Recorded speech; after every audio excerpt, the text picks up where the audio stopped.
The fair had everything. When you tired of the auto racing, you could always watch the camels run. That is, if you weren't chasing after the penny toss car or gawking at the movie stars and celebrities. Arbuckle and Mabel Normand, for instance, or listening to John Philip Sousa lead the band in the Court of the Universe. There were daredevils to amaze you. Some were in the water and others in the air. There was plenty of culture and history too, beautiful girls and beautiful animals. It was the most wonderful thing that ever happened to San Francisco.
It had been a very busy century.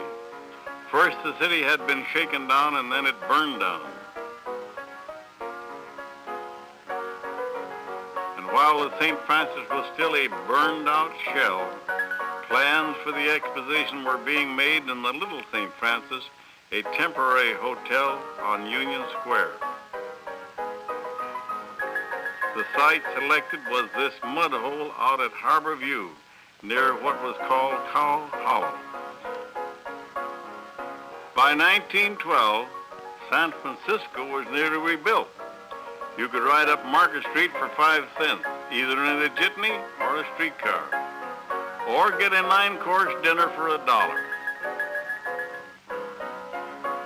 Out at Harbor View that year, President Taft turned the first spade of earth to the cheers of thousands who gathered for the groundbreaking ceremonies.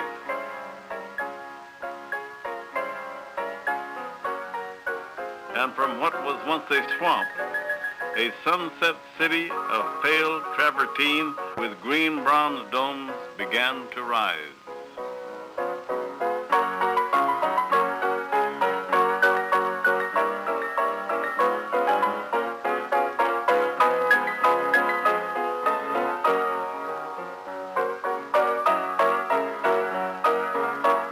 It stretched from Chestnut Street to the water, from Venice Avenue to Fort Point in the Presidio, a marvelous array of cloistered palaces filled with the treasures of the world. The sheltered courtyards and arcades protected visitors from the bay winds and summer fogs. Separated from the rest of the world, open only to the waters of the Golden Gate and the Marin Hills beyond. It truly was a world apart. A world of wonders, of lights, an innocent world. For by May of 1915, the Lusitania had been sunk, and we would never be so young, so innocent again.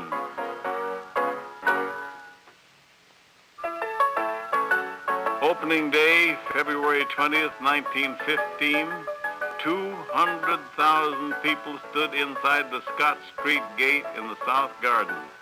They waited for President Wilson to press a golden telegraph key. It sent a wireless message 3,000 miles to an antenna on the Tower of Jewels. This signal started the wheels of the giant diesel engine in the Palace of Machinery rotating, and the fountain of energy gushed forth, and a magical summer started for the people of San Francisco.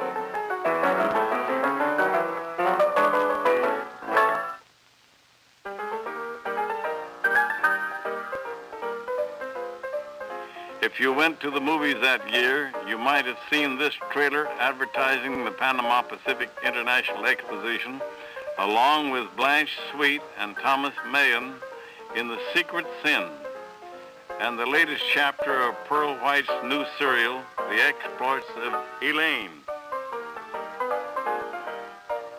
Here, the spirit of San Francisco mixes the gold of the poppies with the memories of 1906, and never forgetting how the world once befriended the ruined city, creates a wonderful fairyland and invites the world to come and share it.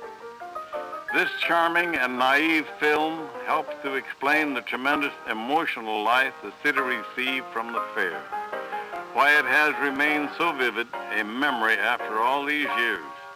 The exposition was really a symbol, a triumphant sign to the world that San Francisco had risen from the ashes. We had not only rebuilt the city itself, we had even built a second city, a city of jewels. The exposition was the first to have complete artistic supervision. Even the colors of each building were chosen from a master palette, and the sand on the paths was burned in a kiln to turn it the same color as the travertine walls of the palaces. This was the first exposition with indirect lighting, the first in which the flowers of the gardens were completely changed overnight as they faded. Indeed, John McLaren's gardens were the talk of the horticultural world. Hundreds of full-grown trees were transported from all over Northern California to the exposition ground. The fair was a crowning artistic achievement of the city that knows how. The directors of the exposition were terribly aware of the war that raged in Europe. It had very nearly wrecked their plans for any foreign exhibits and buildings. It took all the efforts of the directors to convince the nations of the world to participate at all. But by the opening day, 30 elegant pavilions lined the avenues of nations. Despite this, the shadow of the war hung over the fairgrounds. As if in a premonition, the lights seemed brighter, the music more gay. The world was shrinking. We were becoming more a part of it each day, and we sensed it. The Tower of Jewels was a thing alive. On it hung 125,000 polished jewels of Bohemian glass, backed by bits of mirror. Shrouded by fog, they gleamed mysteriously. In the sun, caught by every breeze, they shimmered and sparkled. At night, in the glare of 1,000 arc lamps, they danced and shone like a marvelous colored sun.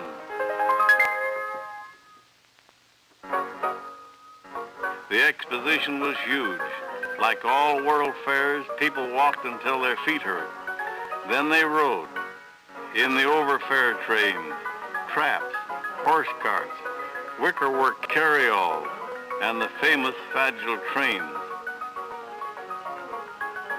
While most people had become pretty blasé about automobiles, the airplane still was the new thrill. Lincoln Beachey was the first aeronaut. After all, he had even flown through the Palace of Machinery in 1914 as a promotion stunt. It was the world's first indoor airplane flight. Beachey usually flew a biplane, but these films show him flying a new and daring monoplane. And minutes after this film was taken, Beachey crashed into the Golden Gate. He was given a hero's funeral, and the exposition was in mourning for days. Art Smith was the next hero in the air.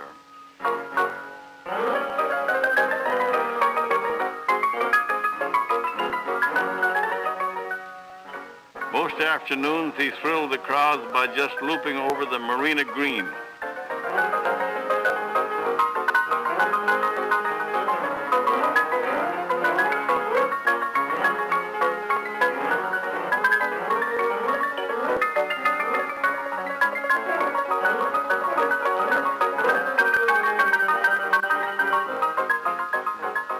But at night, with the moon over the Golden Gate as a background, he attached flares to the fragile linen-covered wings of his plane. He was absolutely incredible.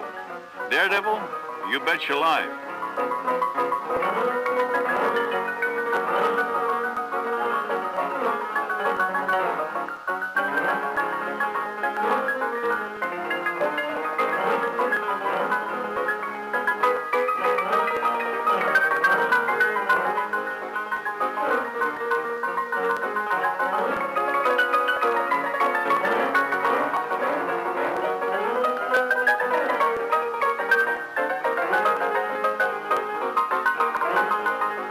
Anyone could see what Art saw from an aeroscope for just a quarter.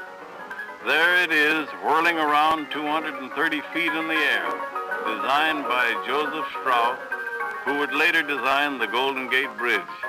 It was the top thrill of the zone. The zone was joy unconfined. This is Toyland grown up, a 14-acre playground for the children. To many people, this is their only memory of the fair. The sensation of the zone was Stella. Every World's Fair has its queen, Little Egypt, Sally Rand, but the zone had Stella, and no one who ever saw her forgot her charm.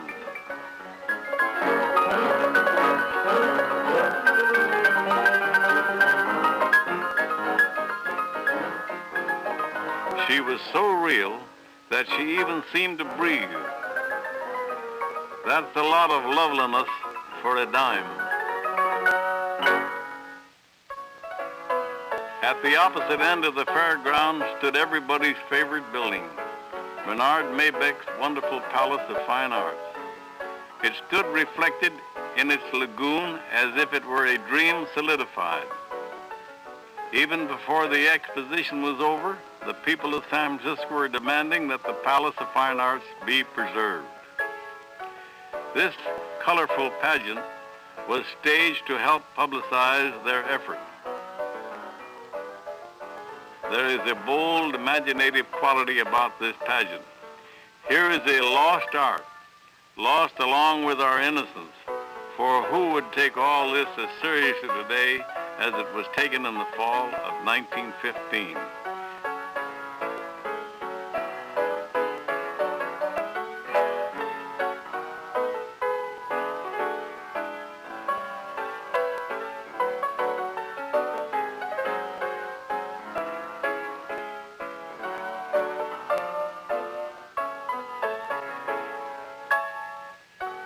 Surely this is how Maybeck wanted us to remember his palace. Millions of visitors came to the exposition. A relative newcomer to the movies, but already a star, came over from Niles, where he was making 2 reel comedies for SNA. Charlie Chaplin,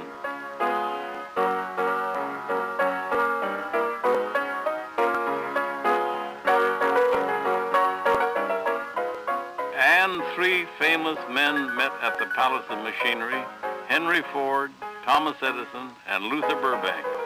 Ford showed his friends a complete auto assembly plant.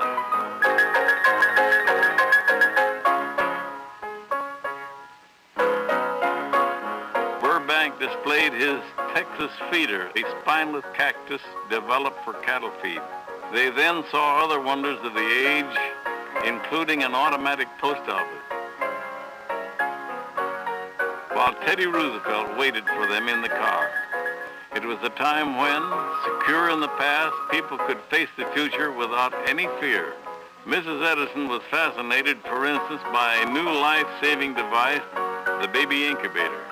These were the only incubators for premature infants on the West Coast at the time, and they saved the lives of several tiny children born that summer of 1915.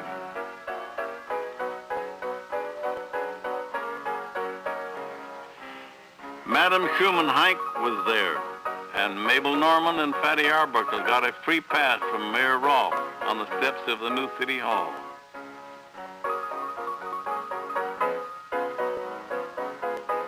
They were at the heights of their careers, unaware of the tragedies that would shadow both their lives.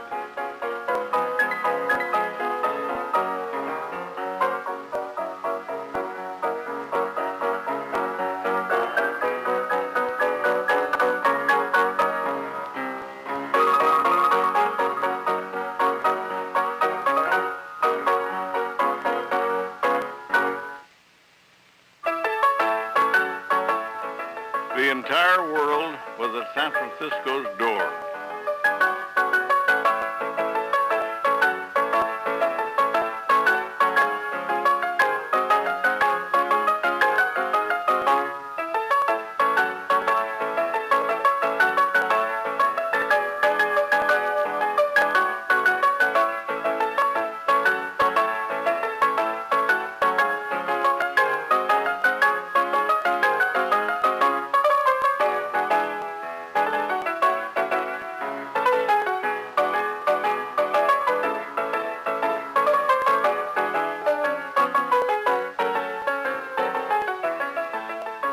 For entertainment, dancers from each country presented their folk dances.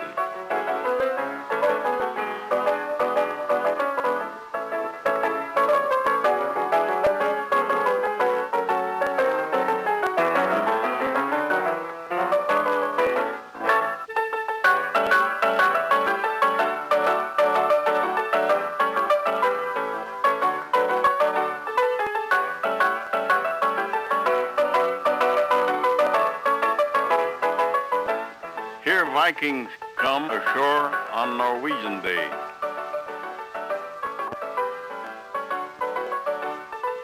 Pretty girls landed too. Watch this charming delegation of daffodil girls representing Santa Cruz County take the marina by storm.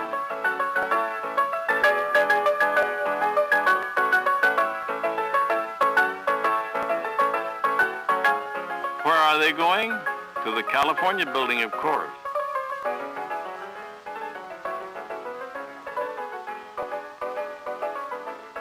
Past the Forbidden Mission Garden to grace the Santa Cruz County exhibit.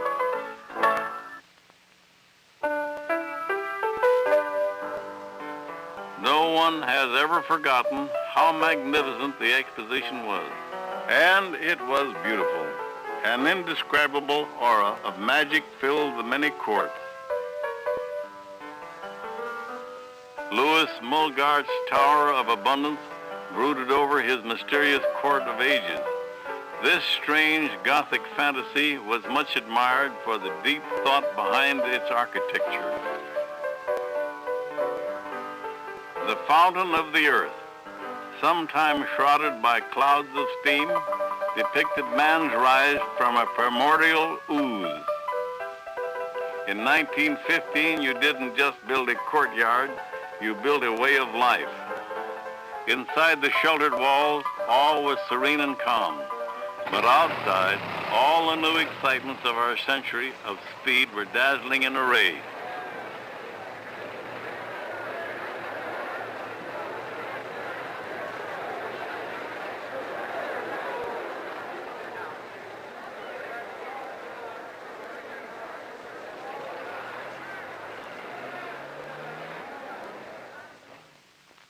Good old number 9 wins again, and to the victor belongs the spoil, a garden party celebration.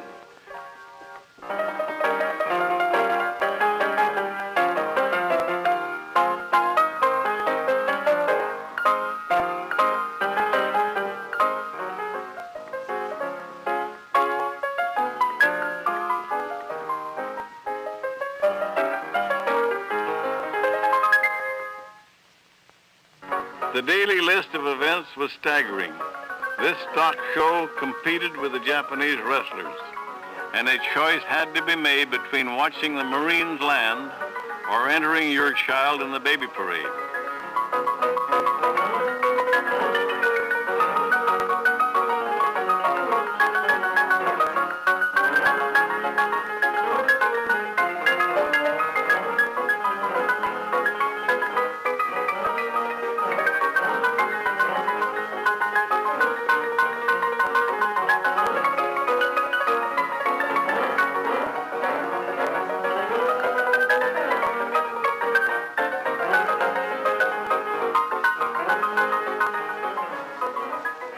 One of the great charms of the Panama Pacific International Exposition was that it combined all of the blandishments of a country fair with the rising sophistication of the young 20th century.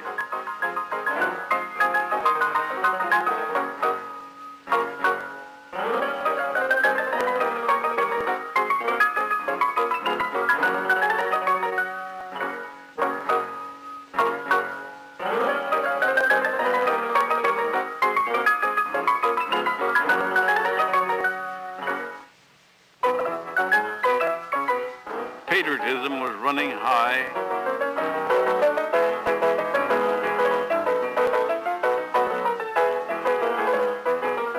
The most cherished visitor was the Liberty Bell, brought on a special flat car all the way from Philadelphia. There were parades every day, sometimes several parades every day.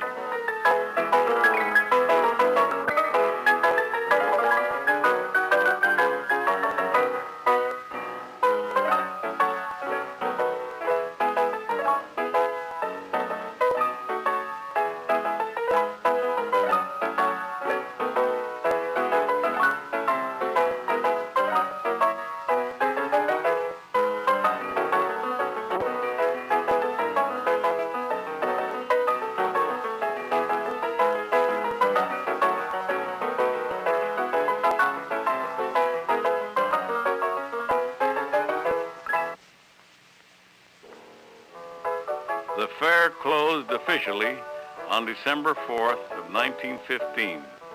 Closing ceremonies were filled with emotion, and nearly 500,000 people wept as the flag was lowered from the Tower of Jewel.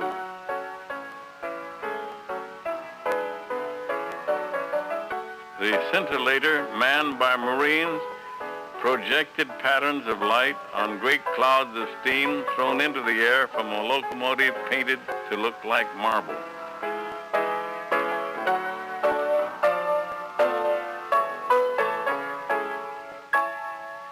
Everyone stayed to watch the lights, wandering quietly in the gardens, looking for the last time.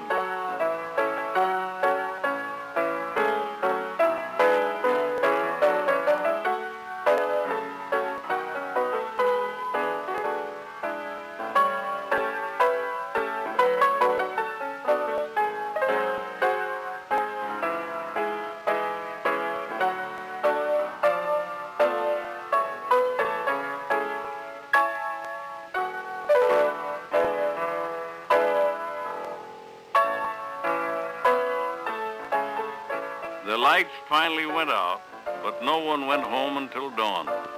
As the lights went out, something left our youth. But the fair has endured. The beautiful Palace of Fine Arts still stands there, gently crumbling but gently reminding the Exposition has lived on in the hearts and memories of every man, woman, and child that spent an enchanted summer at the City of Jewel.